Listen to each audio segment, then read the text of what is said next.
I mean, if you look at the official Twitter accounts of some of the Sonic staff, they even referenced Cosmo in some of their tweets. I think these are also cataloged in a few videos from the Save Cosmo channel.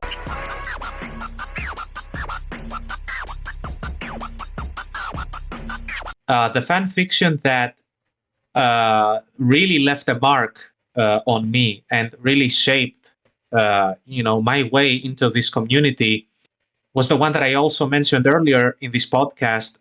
Dr. Fix Side D's fanfics. They are on TV and Art, and it's a collection of 5 books, which basically is the continuation of Sonic X, like we said. I think they were released from 2010 to 2013, so they are pretty old. And I think he has even reworked some of them. It's kind of funny because I was actually in the military during that time that I was reading it, and I was reading it in between my services, and it actually kept me like that. That's what I'm talking about.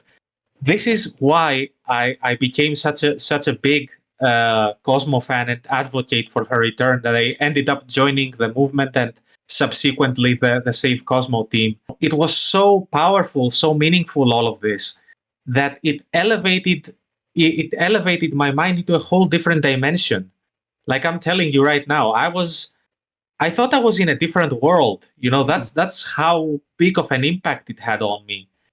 And I clearly remember, being there and reading those books, and at the same time I was having some back and forth with people from the Save Cosmo movement, and it was just so amazing, all of that. It even resembles when you go through a difficult time in your life and you need someone to support you mentally and just listen.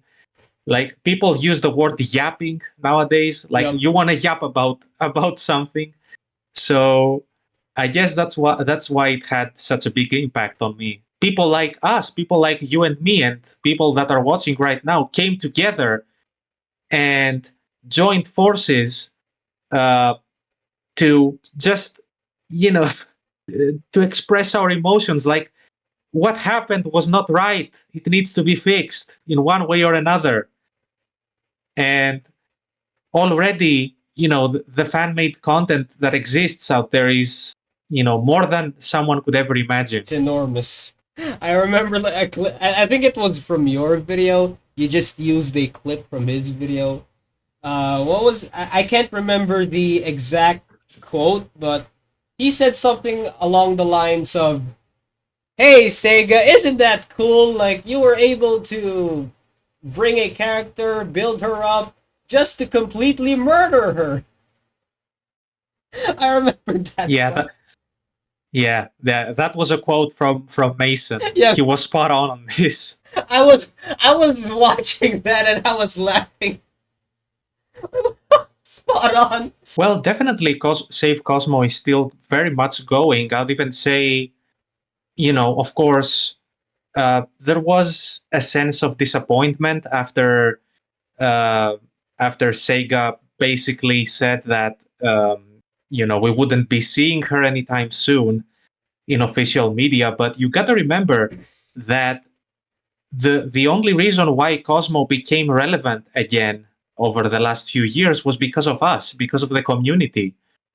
And so, if anything, it's our duty to keep that to keep that relevance up and going.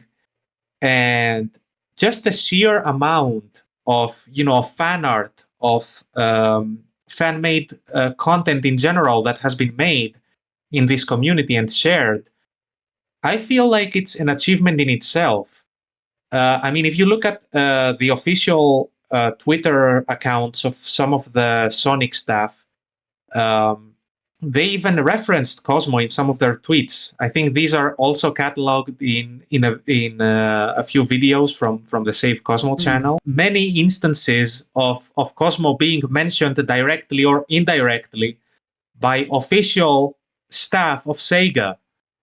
And if you were to say this to a Sonic fan like 3 years or 2 years before that Sega staff is going to talk about Cosmo, they would say, "Oh, you're stupid. You're out of your mind. You're But crazy. here we are. Yeah.